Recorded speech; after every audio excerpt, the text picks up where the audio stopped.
Lucas test की, वो कम clear हो गया था आप लोगों को। आज जो रिएक्शन पढ़नी है वो है रिएक्शन विद फास्फोरस ट्राइहैलाइड्स। रिएक्शन किसकी पढ़ रहे हैं हम? अल्कोहल की, ठीक है। प्लस किसके साथ बोली? फास्फोरस ट्राइहैलाइड यानी कि PCl3। आप देखो PX3 लेना है। X कौन सा बचता है? क्लोरीन होगा या फिर ब्रोमीन होगा। ये तो आप क्लियर हो चुका है आप सबको। ये आपको बना के देगा, क्या बना के देगा? RCl। ये आपको बना के देगा RCl प्लस H3PO3। ये आपको बना के दे रहा है। रिएक्शन को जब आप बैलेंस करोगे तो आप यहाँ सीधा 3 से मल्टीप्लाई करोगे। अब देखो रिएक्शन बैलेंस होगी, यहाँ पे 3Cl है, यहाँ पर भी कितना हो जाएगा? 3 से मल्टीप्लाई हो जाएगा। 3Cl 3Cl 3R 3R O3 O3 H3 H3 और क्या बच गया यहाँ पे? बचा कुछ? P यहाँ पे सिंगल है, यहाँ पर भी सिंगल है। तो इस तरह से ये रिएक्शन आपके पास बैलेंस होगी। नेक्स्ट जो रिएक्शन है वो है डिहाइड्रेशन।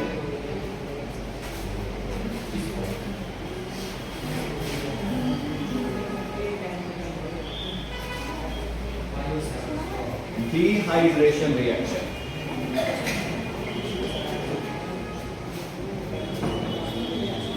डिहाइड्रेशन में क्या होगा? डिहाइड्रेशन से मतलब है कि आपका जो पानी है वो रिमूव होगा। तो removal of water, removal of water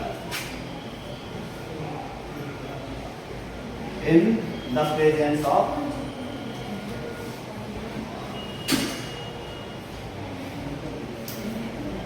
protic solvent.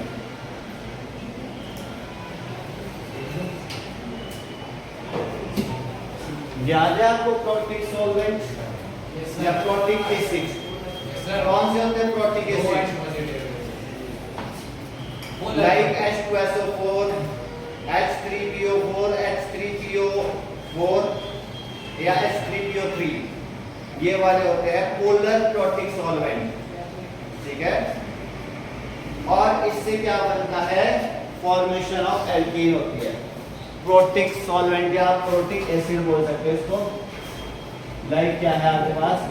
H2SO4 है, H3PO3 है या H3PO4 है, और इससे क्या मिलती है आपको? Formation of alkene, alkene sorry. Dehydration से आपको क्या मिलेगी? एल्कीन्स आपको मिलेगी।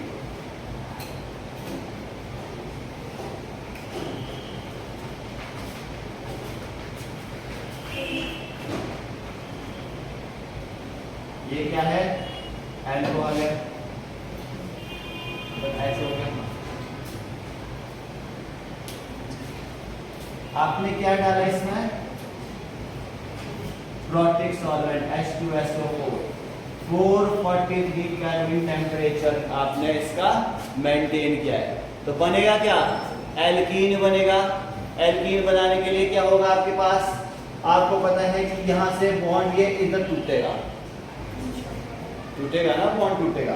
तो जब बॉन्ड टूटेगा तो C double bond C, alkene तो आपके पास कुछ ऐसे बनेगा। अगर ये बॉन्ड टूट के यहाँ शिफ्ट होगा तो ये कार्बन कैसा हो जाएगा? ये भी तो पेंटावलेंट हो जाएगा। ये क्या करेगा? इस OH को बाहर निकालेगा। यहाँ से H बाहर निकल गया, यहाँ से OH बाहर निकल गया, तो बाहर क्या गया? H2O। वाटर तो आपका बाहर निकल गया और साथ में क्या बन गई? आपकी एल्कीन बन गई। ये आपके पास कैसी है? यहाँ पे आपको बीटा एलिमिनेशन देखने को मिली। बीटा एलिमिनेशन पढ़ी है ना? ये वाला देखो, ये क्या है? ये आपके पास अल्फा कार्बन है जिसके ऊपर क्या है? डायरेक्टली फंक्शनल ग्रुप लग गया हुआ है। ये वाला कार्बन कैसा है? ये बीटा कार्बन है आपके पास। यहाँ पर H है, ये भी H है, ये भी H है। तो ये किस तरह का कार्बन है? ये आपके पास प्राइमरी तरह का कार्बन है या नहीं है? प्राइमरी कार्बन कौन सा होता है? यही होता है ना प्राइमरी, RCHH, इधर SOH। ये तो प्राइमरी वाला होगा। ये R हो गया आपके पास, यहाँ पे H है, यहाँ पर H है, यहाँ पे OH है। तो जब आपने प्राइमरी कार्बन की यहाँ पर बीटा एलिमिनेशन हुई तो आपके पास एल्कीन बना, साथ के साथ क्या हुआ, H2O आपके पास बाहर निकल गया। वहीं पे अगर मैं आपको बताऊं सेकेंडरी एल्कोहल है, आप इसकी बीटा एलिमिनेशन करो तो आपके पास क्या होगा,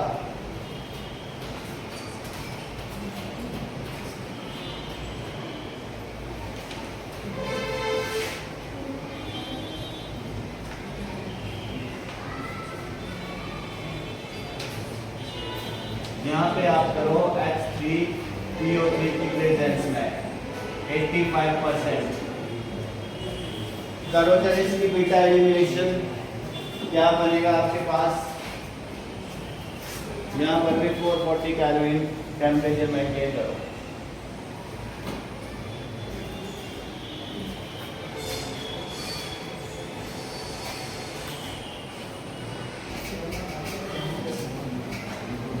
अब यहाँ पर देखिए ये आपके पास है बीटा हाइट कार्बन, ये भी आपके पास है बीटा कार्बन।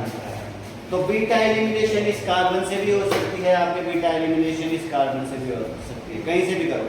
यहाँ से अगर बीटा एलिमिनेशन की तो क्या बचेगा, CH2 बचेगा, एक हाइड्रोजन तो बाहर जाएगा, एलिमिनेट हो जाएगा। तो CH2 डबल बॉन्ड आ गया, यहाँ पर CH एज इट इज, ये वाला, यहाँ से OH बाहर निकल जाएगा, साथ में CH3 तो बचा ही है,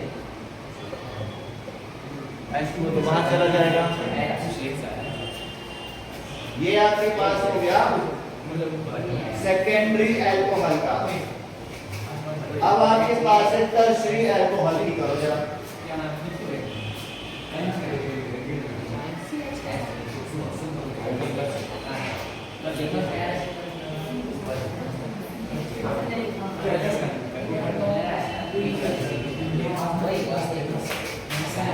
मेरे पास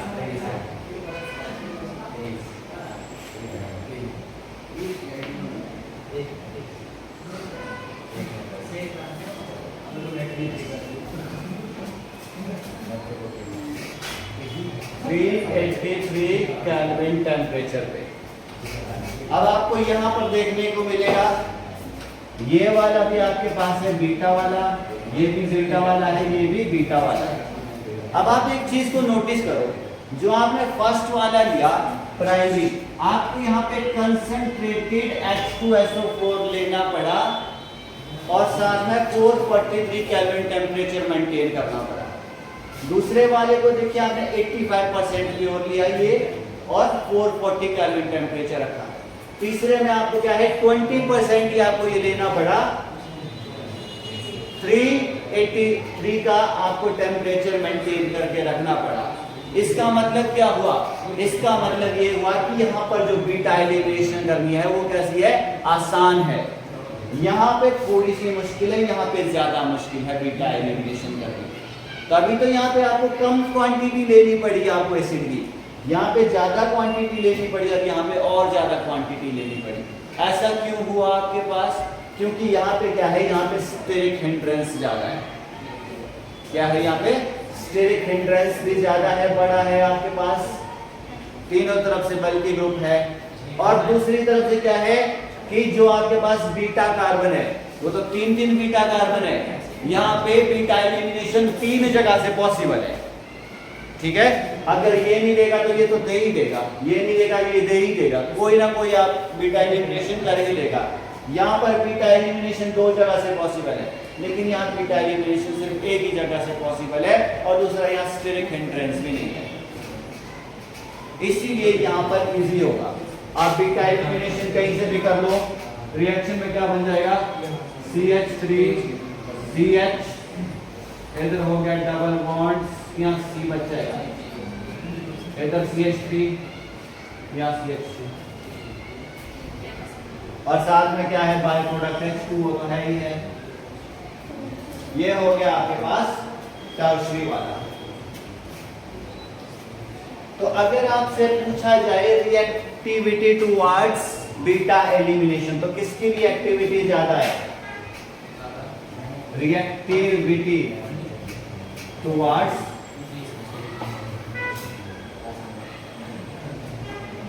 बीटा एलिमिनेशन।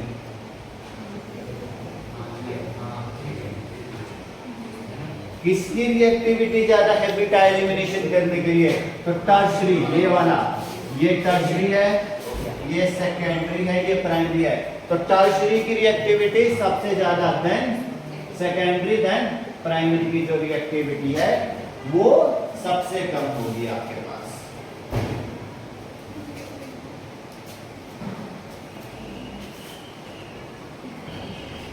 बात करते हैं इसके मैकेनिज्म की।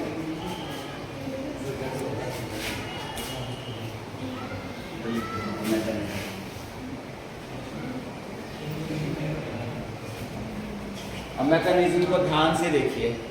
आपके पास क्या है? इस तरीके से है आपके पास,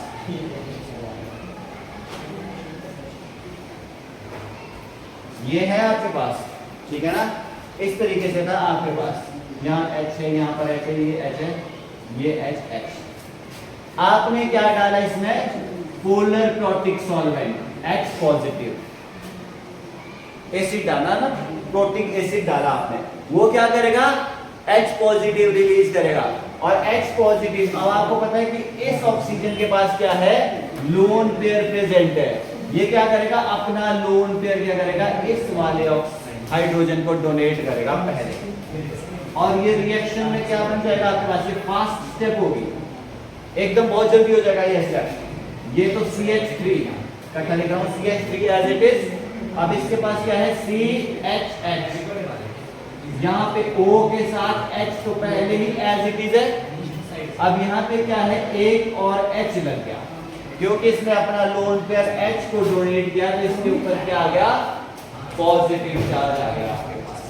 अब पॉजिटिव चार्ज आ गया तो ये ऑक्सीजन क्या है? ये ऑक्सीजन आपको पता है, ये ऑक्सीजन क्या करेगा? ये नेगेटिव चार्ज में रहना पसंद करता है।